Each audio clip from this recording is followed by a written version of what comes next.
So we would just drive down when you could actually park down there and park and just take a little spot on the corner, and Willard, Barton, and I would just play and see what kind of tips we could get. And it was fun. It was a lot of fun, and I'm not sure why we stopped doing that. It got crazy down there. The magicians chased us off, all that kind of stuff. Actually, though. Yeah, actually, he was like, this is... Intersection of good drinks, good music, and good times. This is Hops and Spirits Bar Conversations. We're wrapping up 2023 with a fun group of guests. This is a group that I've enjoyed listening to for quite a while, and I'm excited to have on the show. But before I introduce everybody, don't forget to follow us on social media at Hop Spirits. And then join our group, Bourbon and Country Music, because we have a lot of fun, and who doesn't love a little bourbon and country music? And I think that's what most of us are doing tonight, at least having some type of drink. So let's welcome in the guys from Boy Named Banjo. We got Barton, William, Willard, and Ford. Sam had a little bit of a scheduling conflict tonight, so he wasn't able to join us. Guys, welcome in. Thanks for having us. Yeah, thank you. Now, I always start this off because we're having a conversation, having a drink. So what are you guys drinking tonight? Ooh. I'm drinking a Bitburger. It's a German Pilsner. Yes, Bart. It's My delicious. favorite beer. And it's super affordable. It's very cheap. I like it. Willard converted me. I am drinking George Dickel 8-year bourbon. The bourbon, I like it. Willard, Ford, what do you got? Bullet Rye. I like it. Ford, anything good tonight? I see everyone else drinking bourbon now. I've got some George Dickel 8-year downstairs as well. I might sneak off and go pour myself a glass here in a second. But So I take it everyone enjoys a drink. Yeah. Yep. Now, are you all bourbon now. bourbon and beer lovers? Is that where everyone's at? Bourbon and beer, or tequila, or just anything good? I mean, I also love gin a lot and tequila. Ooh. I'm mainly bourbon and beer. Typically just beer, but every now and then a little bit of bourbon too. Try to stay out of trouble, right? I like it. And just so y'all know, I got a little bourbon, a little RD1 out of Lexington. Now, I know all you were up here over the summer in Louisville for Bourbon and Beyond. Did you hit up any of the distilleries, snag anything on your way out? Not while we were there. Let's see. Not while we were there for the festival, because that was a blur. I mean, we got in, sound check, played, and had to get out of town. But we actually went early, months and months before, and helped pick out some of the barrels for the festival. Ooh. So we had, what was it, Rabbit Hole. Let's see, what are some other ones we had? We had Buffalo some George Trace. Dickel, right? Do what? Didn't Sam have George Dickel there? Or did I make that up? He might have. I mean, there were a lot. Sam actually, it's a shame Sam couldn't be here because he knows a lot about drinking because he's a bartender, not because he has a problem. But he actually sat in on a ton of the barrels, way more than we did, and actually knew what he was talking about a little bit. But Yeah. so yes, Yeah. we did have some great bourbon. Yeah, we I did like it. tasting panels in front of like an audience and stuff, and I don't know, I was up there just like, yeah, this tastes good, and Sam was like giving all these like notes and like, well, if you compare this barrel to this one, it's so. It was Bullet was there when we were there, so we actually had a bunch of them. Yeah. I like it. I was going to say, and Ford, don't worry, I even do this sort of like semi-professionally, if you want to call that now, doing reviews, and I'm like, it tastes good, I like it, or it tastes bad, and yeah, so even after multiple years and many drinks, I'm not much further along than you. Okay, good, that makes me feel better. Do you have a go-to that you like? So I do enjoy George Dickel. The blue label, the bottled and bond. I mean, for like $50 and getting like a 11, 12 year, 13 year is amazing. Another one from down in I know you guys are Tennessee natives that I really love is Chattanooga whiskey. Yeah. They've Yep. been one that I have just really enjoyed, and then one out of Texas that's kind of newer, still Austin. Those are kind of like my if anyone asks, I'm like try those because odds are you haven't tried those those two yet, and usually everyone really enjoys those. Was the what's the Texas one you said? Still Austin, it's right there in Austin. They had some good folks put it together, and I don't know what the Texas Heat does and what they do, but it is pretty good. And they're finally getting out. Like I finally saw it in Kentucky a couple months ago for the first time, and I've been fortunate enough to get my hand on a bottle here or there for a few years. Is that the one? It's a small, like stockier bottle that has just TX on it. No, No, that one, that's a different one. yeah. Theirs has usually they have like an artist work on their label, like kind of the Oh, picture cool. for it. So it's kind of extra neat. They put a little extra thought into because I think the first one's called like the musician they name them to or something like that. So if you get the chance to try it while on tour or if it's in Tennessee or whatnot, I highly recommend Still Austin. Now I prefer the cash strength for it and Chattanooga, but I know not everyone likes the higher proof. Awesome. Yeah. Well, we gotta get a bottle of that next time we're down there.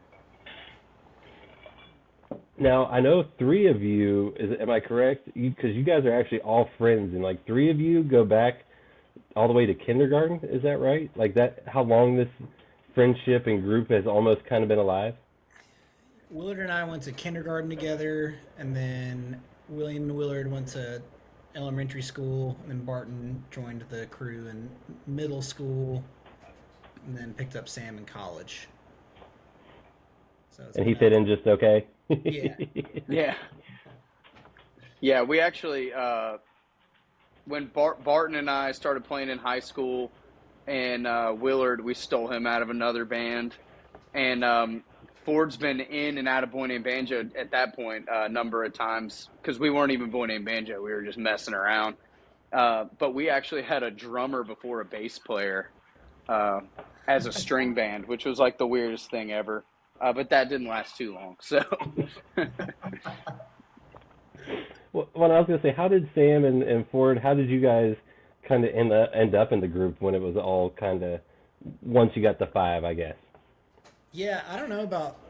Well, I guess I do know Sam's story, but for me, I was working a dead end job right after college, and it was rough. It was not the most fun chapter of my life. And then I ran into Barton at a Christmas party, I think.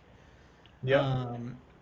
No, it might have been later. Anyway, I ran into Barton at a party, um, and he was like, "We got this gig. Do you want to come play bass for this show?" I was like, "Yeah, sure, I'll do that." And I played that show. And then Barton was like, "Do you want to hop on this tour we're doing next week?" I was like, "Yeah, that sounds good. I'll do that."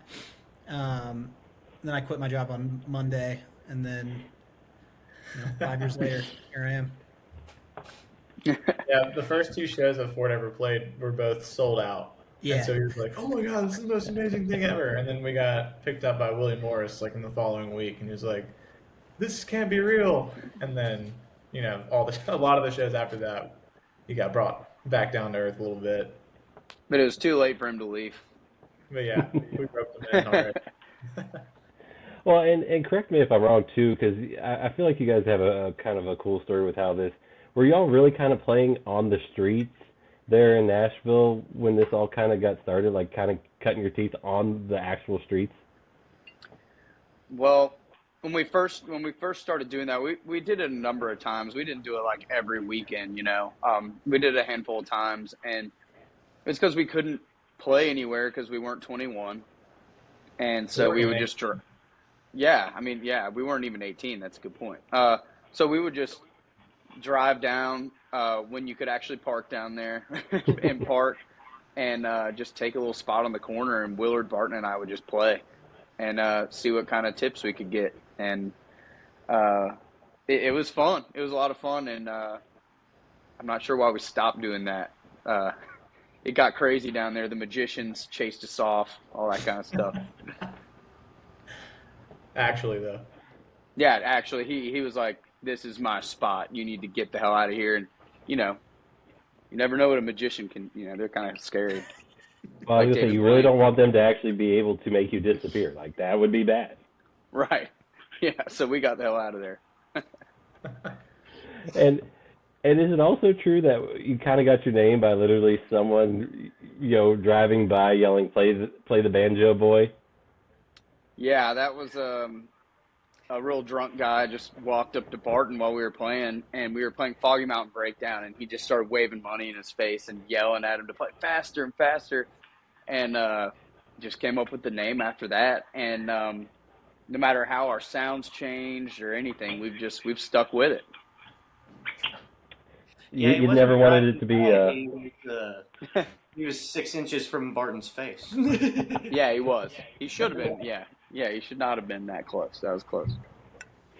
And you never wanted to, graduate to men named Banjo, man named Banjo. That was a brief thought, a very brief thought. It's a pretty odd deal there. I was gonna say the name though is pretty cool, and I also love too that there are 5 of you. I know there's only four of you here tonight, but you say that it's a 5-way partnership. How important is it that it is a true partnership and that everyone is in this together? It's huge. We have a lot of great shows and we have a lot of not great shows, and there's a lot of grinding, a lot of staying in one room, air mattresses. I mean, even to this day, sometimes we're in a nice situation, sometimes we're not, and I feel like everyone's got a little skin in the game, and it makes it easier to kind of get through those nights and stuff. And early on, we decided to do that just because it's like, look, this ain't going to be easy, so we need to be able to just go for it. And I think if you're a hired gun, you don't stick around too long with that kind of stuff.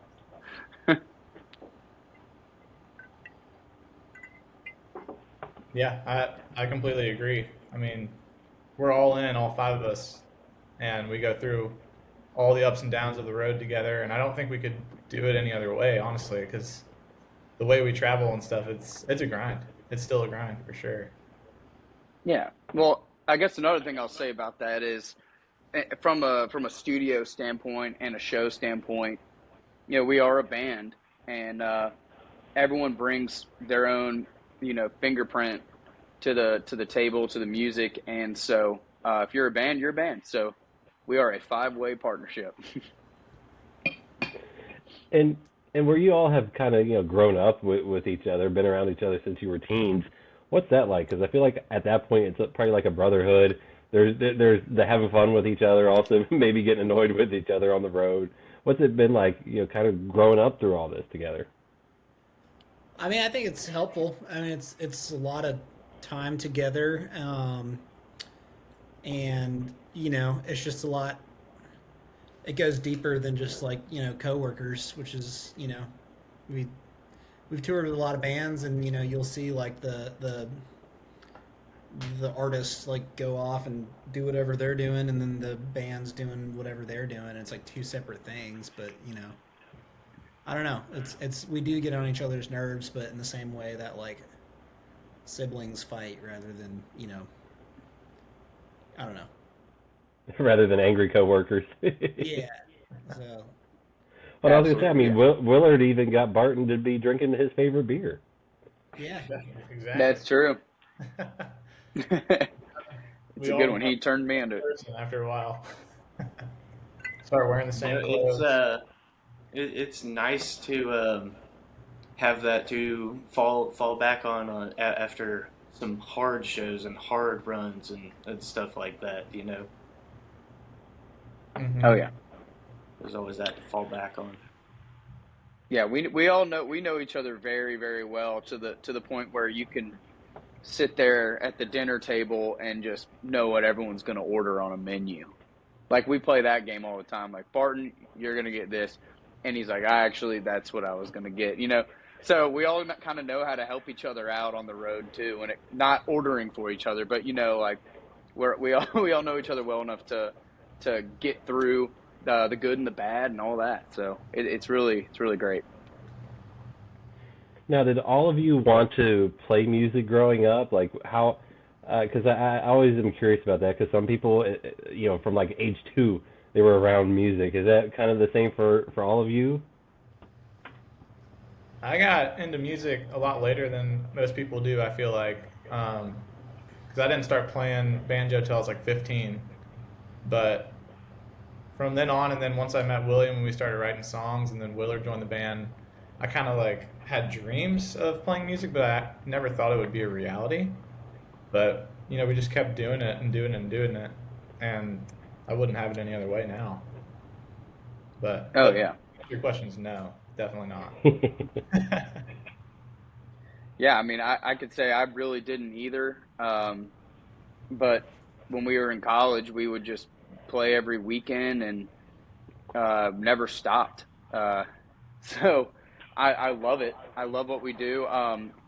When I was growing up, I think I wanted to just be a pro bass fisherman because that's equally as chill, I feel like, as you tour around and you do your thing. It's kind of a similar lifestyle.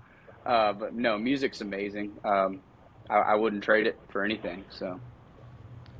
Yeah, I think I've only ever wanted to be a bass player from a very young age. Well, yeah, man. Yeah. Living your dream? No, I don't know. I just we all went to college, but like my entire mentality through college was like, all right, I'm just gonna, muscle through this and then get on the road, and it worked. So. Yeah, man. And Willard? I don't know. I mean, it's all the same. I mean, when we started doing it, we were only doing it because it was fun and it was new and exciting, and everybody still went to school, and we played gig here, gig there, fraternity party, whatever it was, 80th like birthday party, we didn't care, and it was just fun to play shows. And then from there you graduate college, and it's like, fuck it, let's get a van, let's go book our own tour, and it just kind of snowballed in that way. And then you kind of develop this team around you too, so you have more people counting on you, and just gives you more drive to keep going. And then you have more fans coming to each show, in theory. So yeah, I mean, I don't think any of us, besides maybe Ford, planned on being professional musicians. Yeah. Well, I'll go for it. I was gonna say, well, I'm pretty sure Ford majored in you were a jazz performance major. I was a bass major. So. Bass major in college, where Barton was American Studies, I was forestry, geology. Willard, you were. I did the business. He was a business school, yeah, and Sam was accounting. So, yeah, Ford, you put your money where your mouth is, Yeah. Well, it sounds like, I mean, you've all got, something to fall back on. Worst comes to worst, right? Oh, yeah. You'd think so, yeah. Yeah, I totally remember what I learned in college. I was about to say, I used to point out all the trees when we were driving on tour, and now I remember like 6 of them. So I've lost it. I'm screwed at this point. Well, good thing that this gig, that Boy Named Banjo is doing well. And, obviously, I love your style, too. I think that's what I gravitated towards. I'm curious, who were your influences growing up? What music artists did you guys kind of gravitate toward growing up? And I'm guessing that has played a part in your sound to this day. For me, when I was just starting out banjo, it was literally anything with a banjo in it. So my dad he's a banjo player too, and he kind of turned me on to it, but he played John Hartford, one of John Hartford's records for me, and I just fell in love with him. He wrote Gentle on My Mind. And then Hot Rise is a bluegrass band I was super into, and that kind of led me to like more modern day bluegrass folk, like Ava Brothers, and then got super into songwriters like John Prine and Chris Stapleton, and Jason Isbell and stuff like that. So those were huge for me early on. Yeah, I similar to Barton. When we met, we were in our I was in a bluegrass phase, so I mean I was listening to the infamous String Dusters, the Johnson Mountain Boys, like all these bands I found, I guess, on Pandora at the time. And then moving forward, I really love alt country. So I was listening to Lucero. I was listening to a local Nashville band from the '90s called Farmer Not So John. Just a bunch of stuff like that. I loved all of that. So kind of an alt country bluegrass background. Yeah, I mean, early on when we were just starting to play, we were obsessed with the Avett Brothers. We were obsessed with Old Crow Medicine Show, bands like that. And I guess in college I started getting into some more electric guitar stuff, like the band, Derek Trucks, Allman Brothers, Grateful Dead, all that stuff. And it's been fun to be able to try and steal some licks from all of those and put them in. Yeah, I kind of had a different experience growing up. I feel like that's the theme here. Yeah. Yeah, I feel like it's going to be like you're playing bass for the wrong band after you give this. No, I'm playing bass for the right band. It's just I don't know. Growing up, I was like way into like, and even like 7th and 8th grade, I was like way into like punk and like 80s hardcore and stuff. And then like me and my buddy, we made fake IDs that said we were 18, so we could go to this venue in town called The End that did like a lot of punk shows. And that's like all I did growing up. Like I didn't go to high school football games or that's just where we were on weekends was, sneaking into that bar. We weren't even like drinking or anything. And then in college, I was a jazz major on upright bass, so like I focused on that. But then I went to school in North Carolina, so I ended up just getting a lot of bluegrass gigs in school, and so that was kind of my like exposure into bluegrass and country. Then I just like got the outlaw country bug like hard, like senior year of college, and that's like all I listened to. And then like that kind of coincided with when I'd rejoined the band. So I took a circuitous path, but got to the same place as everyone else, I guess. Well, and I was gonna say, it sounds like, when you're talking about who all you grew up listening to, you guys have been able to share the stage with some of those folks. I mean, that's got to be kind of a cool thing to experience, that the people that you were listening to, you're kind of in a sense equals and on the stage and sharing the stage with them.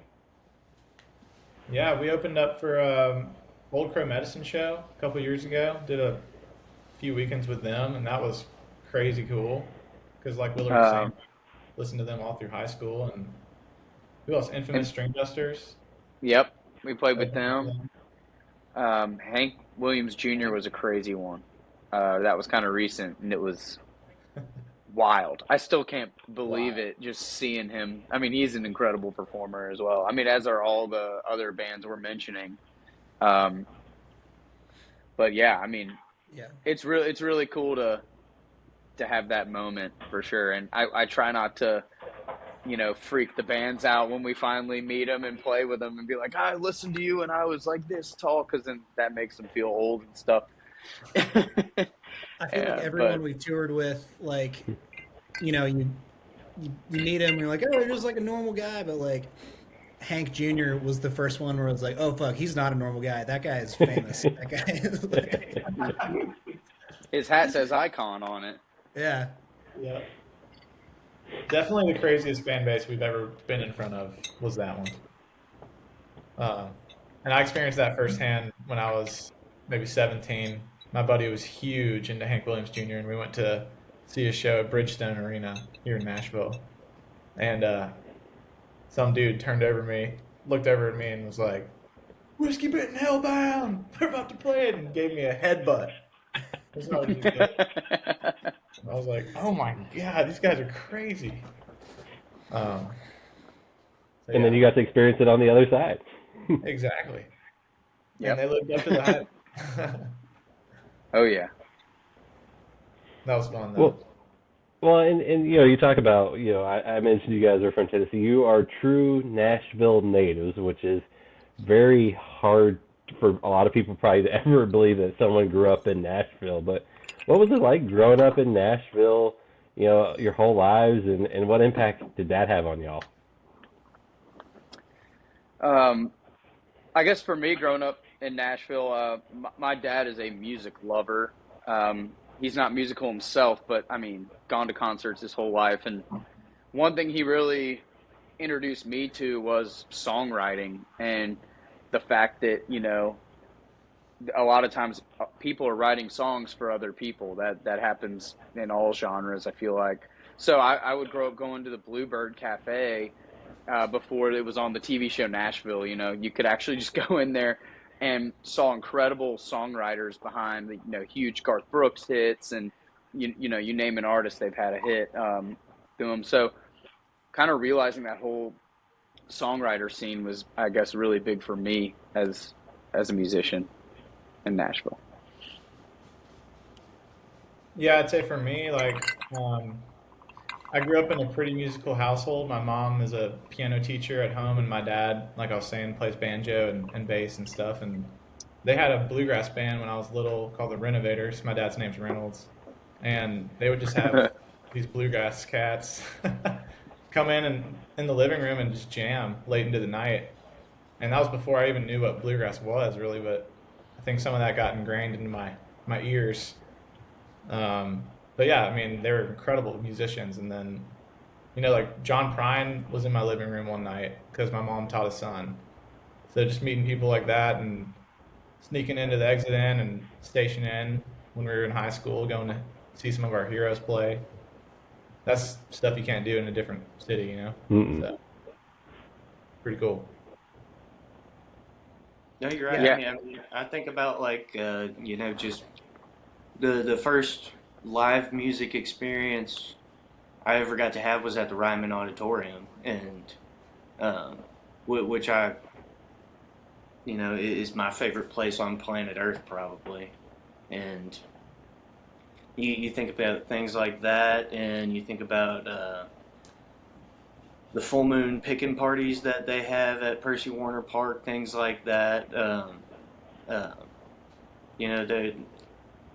There's not anywhere else I would want to live, just based on from a musical standpoint. I didn't grow up in a musical household or anything, but when you're exposed to it like that, it's always around. Mm-hmm. Yeah, ditto what everyone else said. That's Really no different experience, Ford. I was expecting something completely different. I kind of touched on that. It was like same as Barton. It was just like, I probably went to go see bands every weekend, all through. As soon as I got my driver's license, I was just going to shows, Friday, Saturday. It didn't even really matter who it was a lot of the times. Mm-hmm. It was just, it was fun and exciting. Would you say that Diarrhea Planet was your most attended show in Nashville? Oh, yeah, that was are you familiar, Jonathan, with Diarrhea Planet? I am not. Okay. They're awesome. Nashville legendary band. They're a pop punk band with 80s hair metal guitar solos. And they've got 4 guitar players all playing at the same time. But I guess like junior year of high school, my dad picked up a copy of Nashville Scene. He was like, "There's a band playing called Diarrhea Planet. It seems like something you'd be into," and just handed it to me. And then I wanted to go to the show, so I messaged their singer on Facebook. I was like, "You don't know me, but I really want to come to the show." He was like, "Yeah, man, come in." And so then I went backstage. They I'm still friends with a lot of them now. I'm but I don't know. I've probably seen that band 60 times. Like one year I went to South by Southwest and saw them 15 times in a week because that's just like where the party was. That's where all my friends were hanging out. So I think they're why you want to play live music. yeah, you know, I don't want to pin it on you, but yeah, that was a. I don't know. It was. I mean, that's like another big thing too. Is like you just grow up here and like you see people you know like making records, and it's like, oh, that's not that hard to do. I can do that. And then you see people going on tour. It's like that's not that hard. I can probably do that. And then it's just like, what is like so seemingly like lofty and unachievable for people like in a lot of other places. Here, it's just like you just do it. Yeah. You know, it's not. it's a good plan. It's not And it's brain not surgery. You just just hop in a country car music. and go play a show. So That's the cool thing about Nashville is everyone thinks it's like country music USA, which it is obviously, but there's so much more to the music scene here than that. Like from Ford's experience, you can go see punk shows every night if you want to, or rock shows, R&B shows, obviously bluegrass, Americana, country, all that. It's got everything. It's awesome. Well, and I think one of the coolest things you guys got to do, and I'm guessing it had to be extra special since that's where you grew up, was this year you made your Opry debut.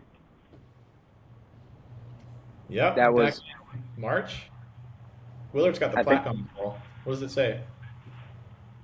March Oh, I can't 21. see. Yep. That was That was the parking spot. The reserved for Oh, Barton yeah. Davies. they were March nice. They 21. made us 5 of them. Usually there's only one. We carpool. We're green, so we have one van. We didn't all 5 drive. But that was a really cool experience. Me personally, like most of our really cool experiences, I'm freaking out about messing up the whole time. So I basically black out during the whole experience. But I do remember stepping into the circle and how cool it was, and trying not to get emotional looking at the rest of the guys up there. We were also Yeah. very close together because the circle's not that big. But it was a super cool night. The way we did it too was special because you get two songs, and the first one we were all kind of spread out and amped up, plugged in. No one was standing in the circle, and we played I think Heart in Motion. And then the second song, we took out the cables and gathered in the circle and sung around one mic like old-fashioned bluegrass style, and played Go Out Dancing, and that was super cool. Yeah, I mean, that was an incredible day. Definitely the highlight of the year as a band. Oh yeah, and knowing that wood in the circle came from the Ryman where they originally had the show, and I remember my dad. I mean, he always is emailing me news articles, and I happened to read one of them that he sent me, and it was about them redoing the stage at the Ryman and how they transported that circle, which is pretty cool. It's a lot of history. They get you to watch this video before you debut, and it really puts everything into perspective, and it's pretty wild. yeah, the entire time we had this like tour guide dude who was like shuffling us from like one event to the next, and every time it was like, "It's okay to cry." Like, Yeah, like, dude, I'm not planning on crying, man. But, like it was like Can't 5 make you times. cry. Like, you need to take a moment. Like, Yeah. By all That is means, true. please. yeah. Good content. Oh yeah. Ford, you were saying afterwards, like the only time you actually settled down that whole day was when we were on the stage. 'Cause we Yeah, had there was the only so part much that felt stuff leading normal. up to the actual Yeah. So, I was the same way. Like that, I felt like when we were actually playing was like the only time I could breathe that day. I was gonna say, I mean, you guys have done, now you've done the Opry. Like I said at the beginning, you played Bourbon and Beyond, which is a huge festival. You guys, what's this journey been like to, play in high school, kind of have fun playing on the streets, to doing these things, and now you guys have families and kids and all that. I mean, looking back on it, like having those moments, moments that we never even dreamed we would have is totally surreal. Like playing the Ryman, playing the Opry, Bonnaroo, Pilgrimage, Bourbon, all that stuff. Oh, Crazy. But it has not been an easy road by any means. I mean, it's been tough for sure, and we've definitely paid our dues, I feel like. And it's been a long time coming, you know? So like that just makes it even more gratifying when you have moments like that, you know? But Yeah, there's always every time something like that happens, it's kind of a bad thing, but you let that bar get higher. So it's definitely good to look back and be like, damn, that's crazy. We're knocking on bars on the door in Nashville to get our first show. Like, please let us play, and to be able to play some really cool festivals, and doing it for a living is a lot different than just doing it. You know, it really changes the game. You start to see ticket counts. You start to see P&Ls, profit loss reports. But at the core of it, you know, that's what keeps us going, is doing moments like that, like the Opry and the Ryman, and opening for bands like that. So got to keep our eyes on the prize, you know, on the good stuff. I think it's tough too because when I don't know, a lot of people like see us and like, oh, they've made it, like they're doing it. It's like, yeah, I mean, compared to a lot of people, we're doing well, but like we're still, we're a working band. Like as soon if we don't play a show for 2 weeks, we don't get paid for 2 weeks, and so it's like it's still very much a job, still very much a grind, and it's like, I just remember so much like 5 years ago, just thinking like, oh, if our guarantees just hit X dollar amount, then everything's going to be fine, and then like now here we are. It's like, oh well, if we can just hit this benchmark, then everything's going to be fine, and it's like nothing is. It's always the same. Like I don't feel any happier or different now than I did, when we first started touring. It's just like it's always fun. It's always hard. yeah, Yeah. I don't know anything else. I wouldn't have it any other way. But Well, one thing I would say for sure, that's the industry's changing so much, and I feel like we got onto the professional scene right before the shift of like now there's such a huge emphasis on TikTok and Reels, Instagram Reels. So we've never been, I feel like as a band, we've kind of tried to capture what we do live as best we can, but we've never been really good at that stuff. So we're trying to overcome that hurdle. Like I said, Lucero is one of the bands that I love the most growing up, and they have a documentary out called Dreaming in America, and they play like, I swear it's 300 shows in a year. And I was just like, that's the way you do it. You go and 5 people come to your show, and the next time there's 10, and then there's like 30 and 50. And so that's kind of how we roll. So it's this new stage we're in is interesting. Still trying to be a working band, as Ford said, whereas a lot of people in the industry want to tell you, film yourself playing this, and until something happens, don't go do anything else. And, we're like, man, we want to see the world, and we want to shake hands and play in front of people. And that's what, for better or worse, that's what we're going to do. So we want to play full sets of music and not just 15 seconds of a song. Yeah, we want to release an album, not an EP. But, everything is a little uphill battle these days. Well, to me, it's that a little bit of what I guess nowadays would be an old school approach. You cut your teeth touring.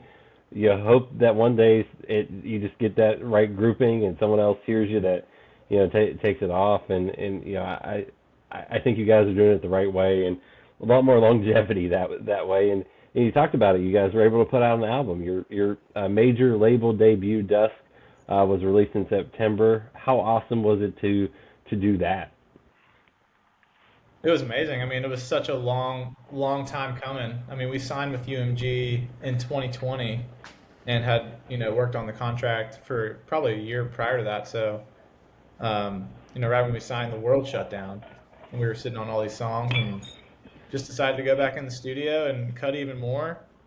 and turned out we couldn't get it out until just this fall. So we've been sitting on a lot of music for Yep. a long time. And, Some of those are 4 years old.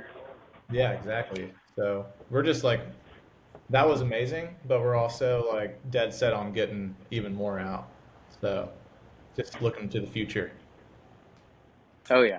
No, we have no shortage of music, and we're ready to make more. But we have to get the rest of it out and keep recording. So that's our plan, is to keep finally in our career. I feel like we've been so bad to our fans about releasing music. I mean, forever. We were in school. We kind of sparsely put stuff out, and then when you deal with a label, you have a lot of hoops to jump through. And yeah, our goal is always going to be, let's put out music. So let's hope 24 holds that true. Yeah, we went 9 years without putting out a full album. So we're gonna start making up for lost time here, I think. Yeah. Well, and where does the title Dusk, where does that come from? How did you guys settle on that? Well, we sat down and just laid out all the songs and started, trying to piece together what are some of the common themes here across all these songs. And this will make a lot more sense, I think, once the next project is out too. But I wondered if it was maybe if you look in the world of novels, it's the first release, and then you get the series, and then all of a sudden everything makes more sense. Yeah. That's exactly right. Yeah. not to steal your thunder, I hope. Yeah, no. You're onto something for sure. We need to put it out into the world. Yeah. It's we do. Yeah. Something does come after Dusk. I won't say what it is. But... Well, and I was gonna say, I think I read too where you said this album was the first time that you really captured all the band's personalities and perspectives. What did you kind of mean by that? Well, I mean, just the dynamics of the sound on when you look at everything we recorded. We have stuff that sounds pretty alternative. We have stuff that sounds very bluegrass and stripped down, and everything in between. So I that's what I would say that's why we say that, is because we kind of explored every corner of our sound. And when people read the name Boy Named Banjo, they probably assume we're like a string band or a single young boy with a banjo. But I mean, our range of sound is crazy. I have a distortion pedal. Ford we have a lot of distortion. We get kind of metal too, at times in our show. So we tried to kind of showcase our whole spectrum of what we do. And I hope it worked. I think you said that perfectly. I'm not going to add anything to that. I was going to say, is that everyone going ditto, ditto, ditto, ditto? I think so. Yeah. Yeah, I mean, we have prided ourselves for a long time on being able to take the song that rocks and do it by a campfire at the same time. And, I think that's reflected in the entirety of the project. And if you don't have that like on a shirt or something, I think what Willard just said should be like, take the rock song to the campfire. Like, I mean that is, like you said, listen to the album. Like I said, that's why I think I love you guys, because there's a lot of upbeatness to it, but there's some great lyrics with it, and there's just stuff that I think anyone can relate to, and I think that's probably why you're able to connect so well with so many people.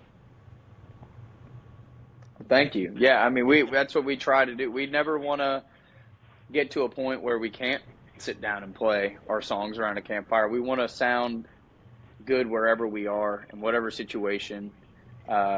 We've played just about every situation, from a campfire to a wedding to a funeral to a birthday to a show. So Boy Named Banjo is prepared for anything at this point. That's what we think. What haven't we played? That's what I'm scared of. No bar mitzvahs yet. No more. That's true. Yeah, we that's have, true. yeah, that's one we have not played. Are you going to put that on your booking agent? We need a bar mitzvah. We got to check this off so we can say we've done it all. Yeah. Yeah, we should. I mean, we're close. Yeah, funeral was a tough one. Like full band, we want you guys to play it like any other show. Big projector in the back. It was. That was a tough. Yeah. I was gonna say, I feel like there's a story there. We'll save that for a different time, but I feel like there's a story there. Now, I gotta ask this, because you are a 5-piece. There are 5 of you. When this comes out, it'll be after the show that I'm gonna mention. But Whiskey Myers is doing a full band acoustic tour.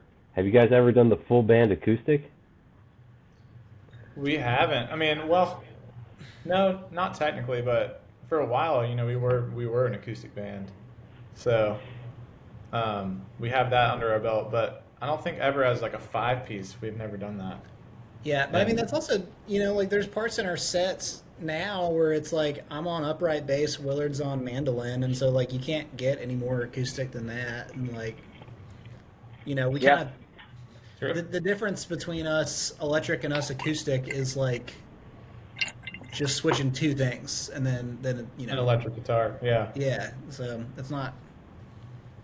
I'm just making sure that list gets more and more checked off, and then you've accomplished it all. Yeah. So, I don't know. We sound more plugged in and electric than we are, I think. It's just at its core, it's loud bluegrass. So. I would like to play a cruise ship. That's one that just popped in my head. Be fun. I've heard those are great, all inclusive. You play a set a day, and then the rest of the day you can just run around the ship.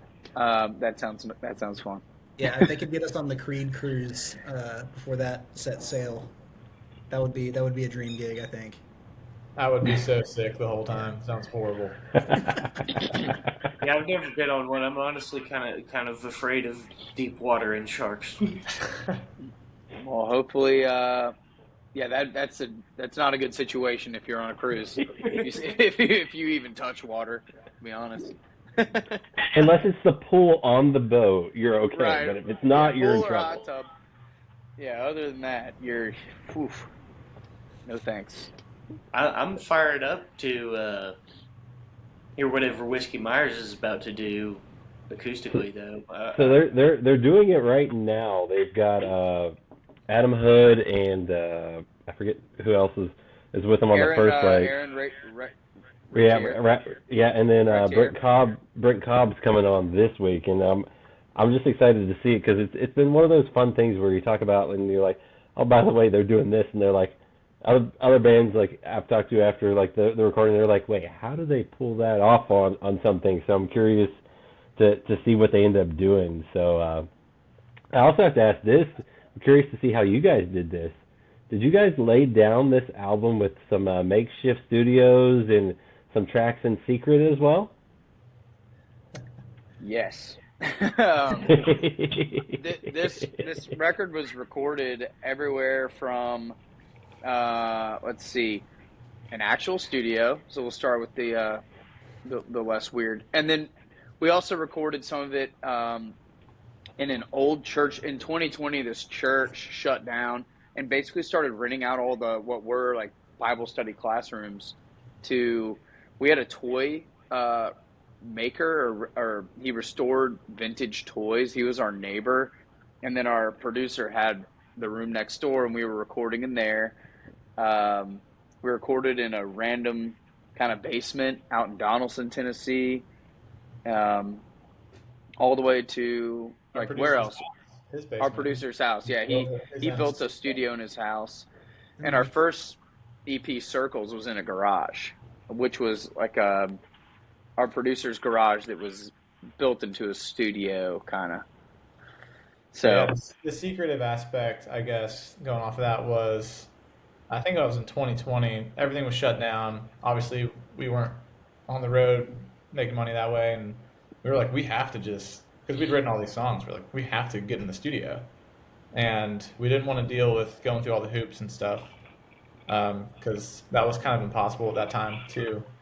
So we just went and recorded the whole album, or at least a lot of the songs that made the record, in about a week span, and just stayed up, from 10 a.m. to 3 a.m. every single day working on it with our producer in that church William was talking about. And then turned in the record and finally convinced them to put it out. That's a very short way to put it. we You get yourself in trouble. Oh, yeah. But yeah, the first part is out. I like it. I feel like that's a great tease. And we talked about it earlier. It's a 5-way partnership with everyone. What's your process like for writing and bringing a song to life? Because clearly we can tell Ford might have a theme that he likes to probably bring on a song, and I'm sure everyone else does too. So what's that process like for y'all? Yeah, well, Barton and I pretty much write. We write together all the time. I mean, that's kind of how we write. And, writing on Music Row, a lot of people like to do like these really full demos, which are cool. Like that's really awesome. But we prefer to just do bare bones guitar, banjo, maybe one other guitar, iPhone recording, because when we bring that to the band, that's when Ford puts his fingerprint on the song. There's nobody laid a bass down and then he's not just copying the demo bass. Like, we like to bring it in and let everyone put their touch on the song. So that's kind of how our process is. And I think it's hardest for Sam, honestly, because Sam, if there is a demo, there's a drum beat, it probably feels pretty good, and he's got to basically either reinvent the wheel or say, you know what, I can play this, but a little more Sam or whatever. But yeah, that's how we do it. Yeah, you can't unhear something when you hear it the Right. first time, and that's what I think makes it tough. And it's also too, like, we've worked with, we've got our producer Oscar, and we love working with him because he's, pulls the best out of us. But we've worked with other producers before too, and they're like, well, that's not how you do things on Music Row. And it's like, well, that's why everything sounds the fucking same on Music Row, and it's just like, Yeah. it gets, I don't know, it gets stale. And so Oscar lets us, weirdly enough, like, Oscar sometimes pushes us like in too weird of a direction. We have to reel him in and be like, hey man, let's like actually try to make something people want to listen to. Let's play a guitar that's in tune. Yeah. Oh, yeah. Or like dragging a broom against a cinder block wall at 3 a.m, and you're like, man, I just want to go to bed. But it's for that same reason we love Oscar, because who's going to dive in like that? I'm not speaking for every producer, but some of it's like, man, it's this time, or, I'm going to go home and have dinner and whatever. Oscar's like, let's stay up till the sun rises and experiment on things. And, that's what it's all about, stumbling upon stuff. So. I mean, that's why you're able to showcase your personalities, right? Mm-hmm. Mm-hmm. Oh, yeah. Totally. I mean, it takes all the pressure off. When you're on the clock, like in a real studio setting, you've got, just like 4 hours to get it right, and just being able to go until the wee hours of the night, have some drinks. I think it brings the best out in everyone. It's very, very hard to make true art during business hours. Yes. And, being with a label and in a scene where there seems to be somewhat of a formula, or traditionally has been, it's really nice to have artists putting out music that doesn't fit a format, that is succeeding, because now finally we can we feel like we're all kind of going in the right direction, versus this needs to sound more like this, or needs to literally fit the format. I think the listeners are tired of a format and they just want to listen to whatever's cool. And luckily, we've fought for that. Nothing we're putting out, everything we're putting out represents what we want to put out so far. So that's something we're thankful for. I was gonna say, I mean, that lets you actually, put out good music, and people want to listen to good music. And I'm always curious. I love to ask this question too. Is there a favorite song y'all love to perform live? Whether it's yours, someone else's, is there a favorite song that y'all just, for whatever reason, just love? Put you on the spot. Yeah. Well, on this past tour, we did a rendition of "Angel from Montgomery" by John Prine at the end of the show for the encore, and I love that song. I love that whole record. Grew up on that record, so that was pretty cool. But as far as our music goes, I love playing "Mama, I'm Misbehavin'." Is on the new record. I just fell in love with that song. It's the only song that we didn't write on the record. And Willard has this awesome guitar solo at the end of it that we added. Pretty sick. Yeah, it's fun. Yeah, we've never had like a mellow jam at the end. I think I was listening to like the Smashing Pumpkins and like the song Hummer, and I was like, we need to have a mellow jam, like kind of like a more jam bandy jam. And then we went in the rehearsal space and just kind of did it, and that's definitely a ton of fun, just like the slow build thing. So yeah, I would say that too. Or I mean, anything fresh to us, like I said, a lot of these songs are 4 years old, so anything that we haven't toured on for 4 years feels pretty fun to play. Yeah. Yeah, all the ones that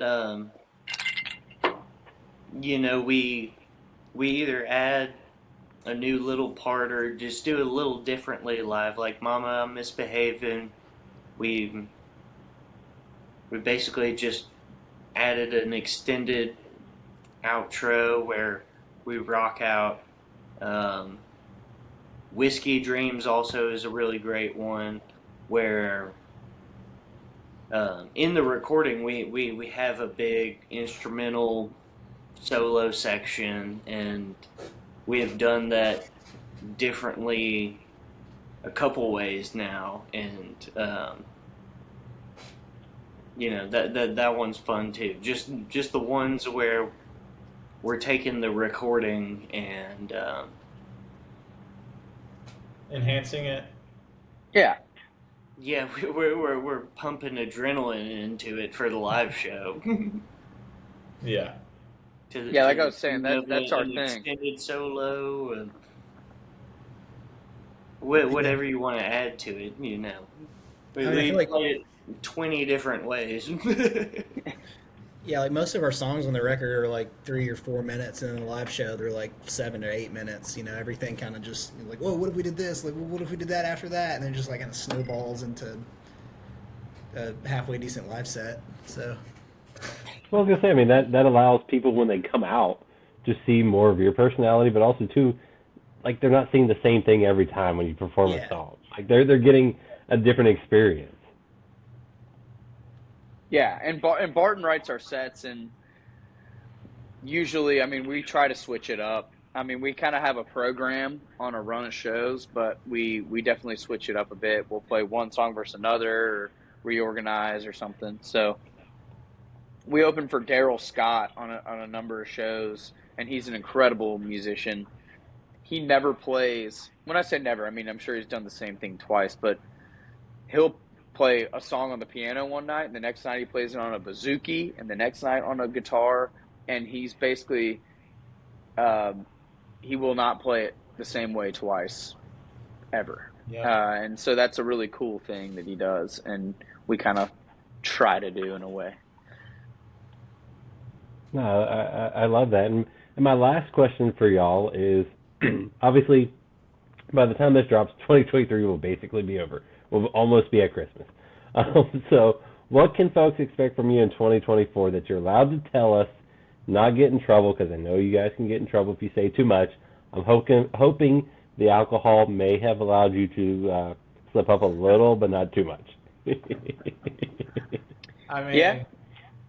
you can expect more music for sure. That's something that I feel very safe saying. And If then- not, everyone needs to get their pitchforks. Torches out. But yeah, we should have new music in 24. Yeah. Bunch of shows. What else, Barton? we're working on it. I'd say we're working on it right now. Yeah. Yeah.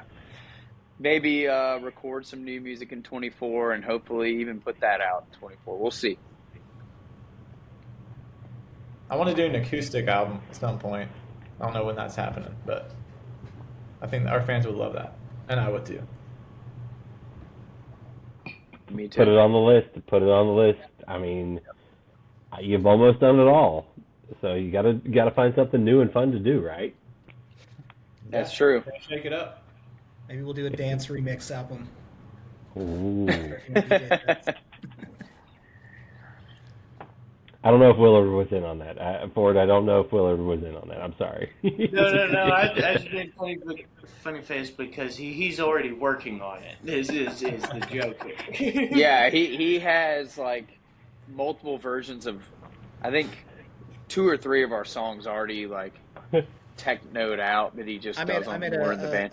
A house remix to Goodbyes Are Sad. The mix needs some tweaks, but it's the bones are there.